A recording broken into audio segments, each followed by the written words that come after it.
नमस्कार, मैं अजय वर्मा। आप देख रहे हैं न्यूज नशा। तो हम चलते हैं संजय समर जी के पास।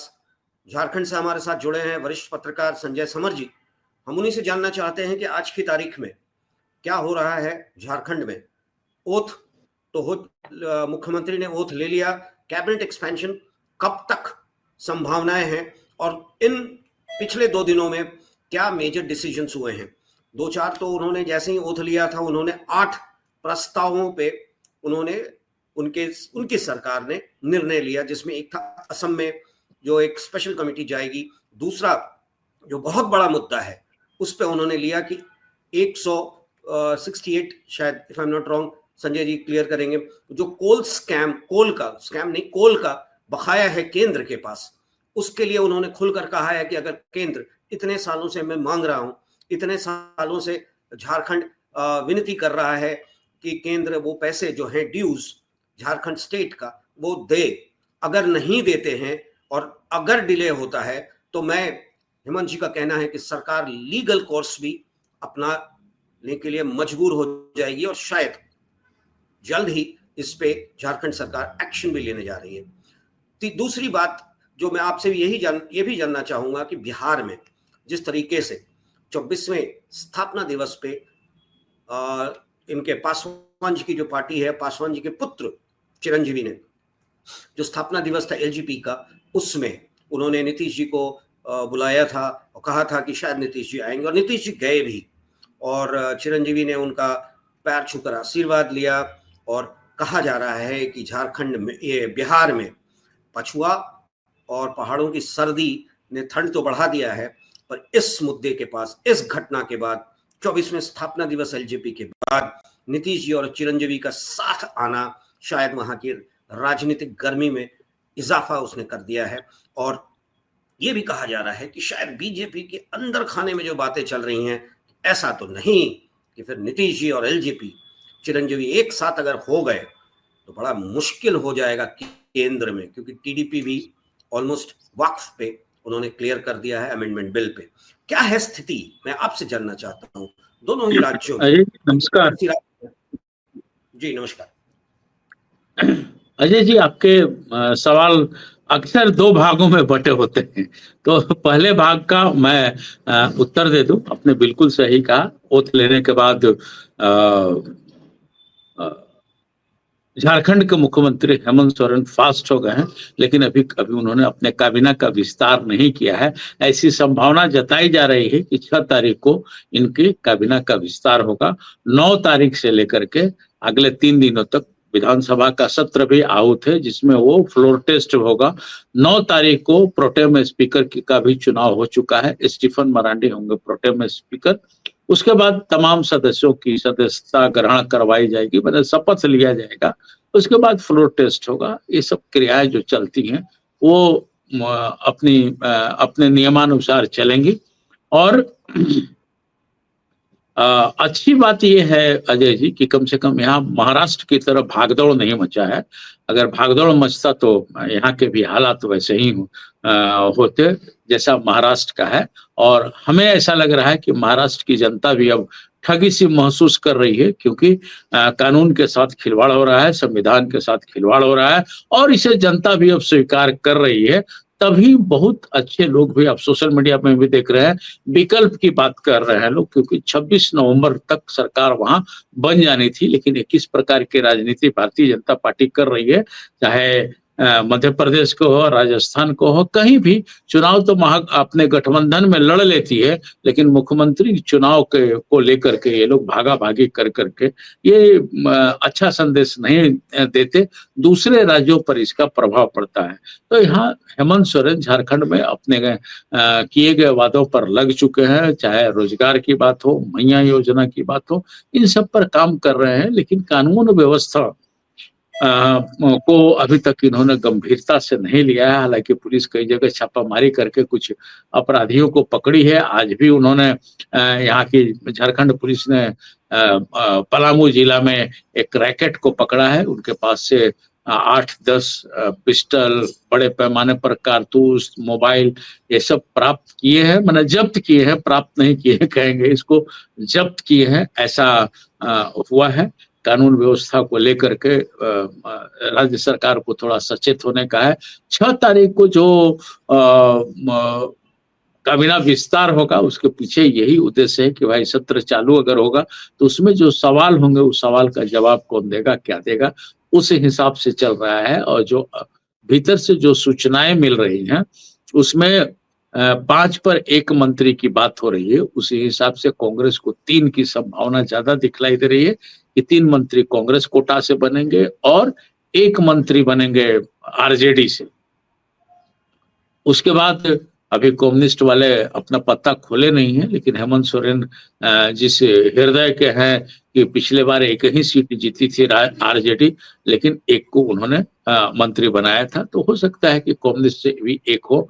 बाकी 6 से 7 सीट की संभावना अब दिखलाई दे रही है कि 7 मंत्री झामुमो पार्टी से होंगे।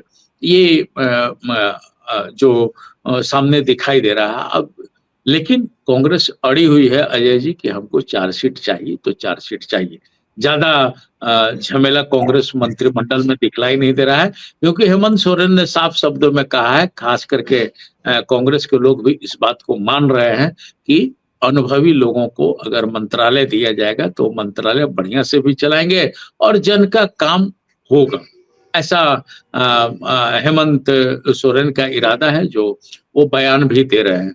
तो कांग्रेस में तो अनुभवी लोग हैं। कई बार आपके चैनल के माध्यम से मैंने बता दिया, राधा कृष्ण किशोर का नाम हमने गिनवा दिया है, रामेश्वर उरांव का नाम गिनवा दिया है हमने, और उधर आलम साहब की पत्नी है, या तो वो बनेंगे या मुस्लिम कोटा से इरफान अंसारी।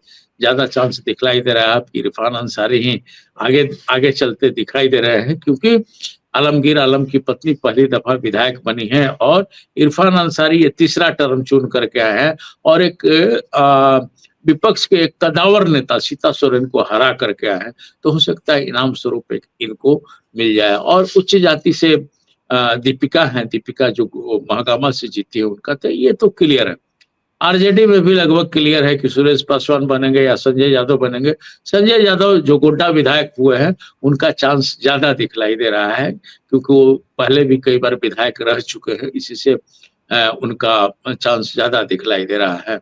और इधर से जो जेएमएम के हैं, तो ये जेएमएम तो पूरा अपना कोल्हान और संथाल दोनों भरेगा। पलामू से भी 1 सीट देने की उनकी योजना है। वैसे तो पलामू में उनके 2 सीट निकले हैं, 2-3 सीट निकले हैं, तो उसमें से वो उनके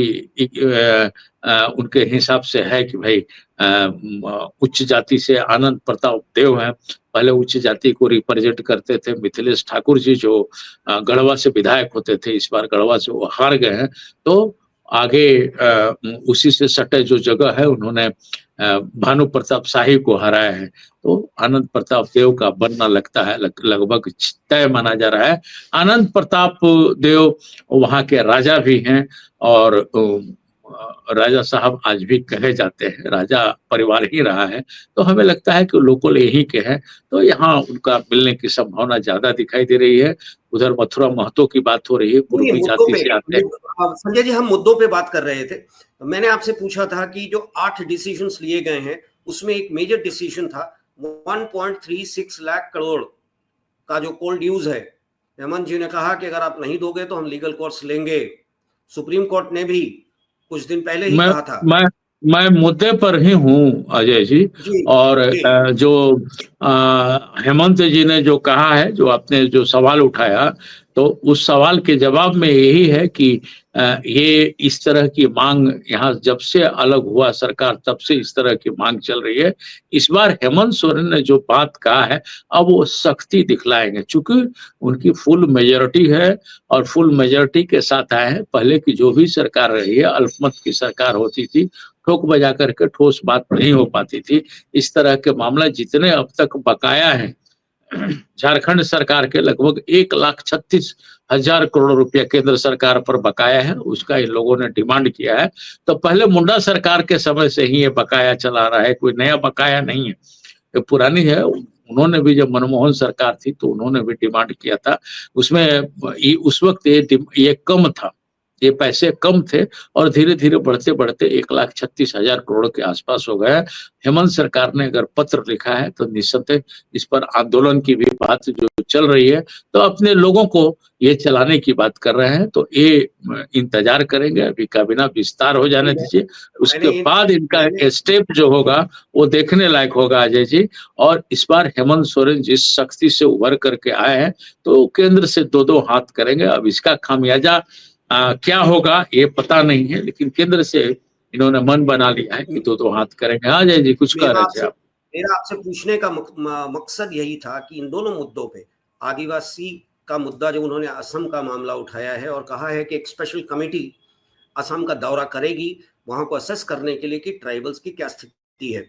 दूसरा, 1.36 लाख करोड़ का कोल ड्यूज, इन दोनों मुद्दों को उठाने के पीछे हेमंत जी का साफ मकसद जो नजर आता है, जिस तरीके से उनकी सरकार को 2024 के पहले जो उनकी सरकार थी उसको ED raids, land scam, XYZ scams में जिस तरह से केंद्र ने परेशान किया था उनके नेतृत्व को, उनके खुद हेमंत सोरेन मुख्यमंत्री को, तो शायद ये बदला, ये रिवेंज वाला स्टैंड तो नहीं है। इस पे क्या कहना है? देखिए अजय जी, आज प्रधानमंत्री अपने संसद के कार्यकाल में उन्होंने कहा है कि जो इंडिया गठबंधन की सरकारें हैं वो भी मिल करके एनडीए के साथ काम करें ताकि जनता का भी, ताकि उनके प्रदेश का भी विकास हो। हमारे तरफ से कहीं कोई कमी दिखलाई नहीं दे रही है, लेकिन राजनीति अब जन की बात नहीं रह पाई है अजय जी। सब लोग बदले की कार्रवाई में ही चल रहे हैं। जैसा कि बीते दिनों हम लोग सुनते आए हैं या फिर विपक्ष आरोप लगाते रहा है कि हाँ भाई ईडी, इनकम टैक्स, मतलब जो गवर्नमेंट की, केंद्र सरकार की एजेंसियां हैं वो पक्षपात कर रही हैं और पूर्वाग्रह से ग्रसित होकर के काम कर रही हैं। तो वो सब तो पार्ट है ही। अब इन्होंने भी जो आदिवासियों की बात की, चूंकि हेमंत बिस्व शर्मा असम के मुख्यमंत्री हैं और वहां के आदिवासियों का जिक्र यहाँ आकर के करते थे कि हाँ बहुत अच्छी स्थिति में है, ऐसे हैं वैसे हैं, लेकिन हकीकत तो सब जानते हैं, आप हो, हम हो, जनता हो, उस हकीकत को वो सामने लाने में कोई गुरेज नहीं छोड़ेंगे हेमंत सोरेन। और हम बता दें कि असम के भी आदिवासी लोग जो हैं यहाँ से शिफ्ट किए थे आज से कई साल पहले। कई वहां के कई नेता जैसे टी ट्राइब के नेता हैं इजराइल नंदा भी सुनने में आ रहा है कि वहां बयान दिए हैं और उन्होंने इच्छा प्रकट की है कि झारखंड आकर के हम असम के माफ करेंगे, हम झारखंड के मुख्यमंत्री से मिलना पसंद करेंगे, क्योंकि पूरे देश में यही एक मुख्यमंत्री कई साल के बाद निकला है जो ये जानना चाहते हैं कि हाँ भाई असम में आदिवासियों की क्या स्थिति है और आदिवासियों की स्थिति से वो झारखंड नहीं पूरे देश को बताना चाहते हैं कि हाँ भाई कई 100 साल पहले गए हुए आदिवासी को आज भी वहां आदिवासी का दर्जा प्राप्त नहीं है। तो इजराइल नंदा काफी एक्टिव है और हमें लगता है कि आकर के वो मुलाकात करने का समय वगैरह भी लिए हैं। तो अजय जी, असम अगले वर्ष चुनाव है, आप भी जानते हैं, हम भी जान रहे हैं, अगले साल चुनाव है और वहां झारखंड मुक्ति मोर्चा पूरे दमखम के साथ चुनाव लड़ेगी जो दिखलाई देता है। अब आपका प्रश्न का दूसरा पार्ट था बिहार से संबंधित था अजय जी, जो नीतीश कुमार को लेकर के था। तो मैं थोड़ी सी जानकारी दे दूं आपके दर्शकों को कि वहां जातीय जनगणना हो गया है 2022 में। वहां माने जाति आधारित सर्वेक्षण हुआ था। ऐसे वहां की जो आबादी है, बिहार की आबादी है लगभग 13 करोड़ है, 13 करोड़ से कुछ ज्यादा है। तो उस 13 करोड़ में हिंदू की आबादी 81.99 है, मतलब 82% आप मान लीजिए, जिसमें मुस्लिम की संख्या अकेले 17% है अजय जी। अब हम बात करें अनुसूचित जाति, ये हम डेटा इसलिए दे देना चाह रहे हैं ताकि चीजों को समझने में आपके दर्शकों को आसानी होगी कि नीतीश की पॉलिटिक्स क्या है या चिराग पासवान की पॉलिटिक्स क्या है, ये जो हिसाब किताब चल रहा है। तो अनुसूचित जाति जो है, अनुसूचित जाति की जो संख्या है जिससे चिराग पासवान जुड़े हुए हैं, वो 19.65% होता है अजय जी। अन्य पिछड़ा वर्ग कुल हो जाता है 63%। 63 पॉइंट कुछ है, जिसमें कि 27% अति पिछड़ा होते हैं और अत्यंत पिछड़ा जो है वो 36% हो जाते हैं। इसके अलावा ईबीसी है जो 36% होता है। अजय जी, नीतीश कुमार कुर्मी कोयरी जाति से आते हैं और चिराग पासवान हरिजन समुदाय से आते हैं, जिससे शेड्यूल कास्ट कहा जाता है। तो इनका जो जातीय प्रतिशत है 19.65, मोटा मोटी आप समझ लीजिए वो 20% है। और उसी हिसाब से अगर हम कुर्मी जाति को देखेंगे तो कुर्मी और कोयरी और कुशवाहा, ये जाति को अगर हम मिला देते हैं तो इनका भी प्रतिशत लगभग 8% ये हो जाता है।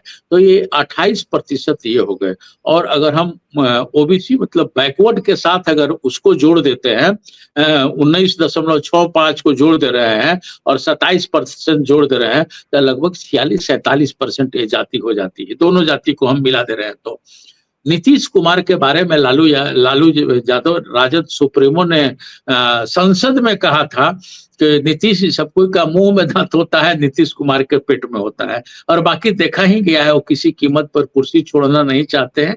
ये लगातार ये बातें सामान्य आते रहती हैं। बल्कि तेजस्वी को कहें तो नीतीश कुमार को पलटू चाचा ही बोलते हैं। तो नीतीश कुमार अपनी राजनीति चल रहे हैं इन प्रकार कुर्सी के लिए। नीतीश कुमार वर्सेज चिराग पासवान लड़ाई हुआ था, जिसका नतीजा हुआ कि चिराग पासवान अकेले चुनाव लड़ गए थे। लेकिन अभी ये दोनों जन मिल करके मैदान में आना चाहते हैं। इस बीच राबड़ी देवी ने एक खेल और बड़ा खेल खेल दिया है। अभी पूरी राजनीति पूरी तरह से बिहार में सिमट गई है अजय जी। अब राबड़ी देवी मतलब आरजेडी ने एक नया गेम कर दिया है। उन लोगों ने क्या कहा है कि मिथिलांचल को भी एक अलग राज्य बना देना चाहिए।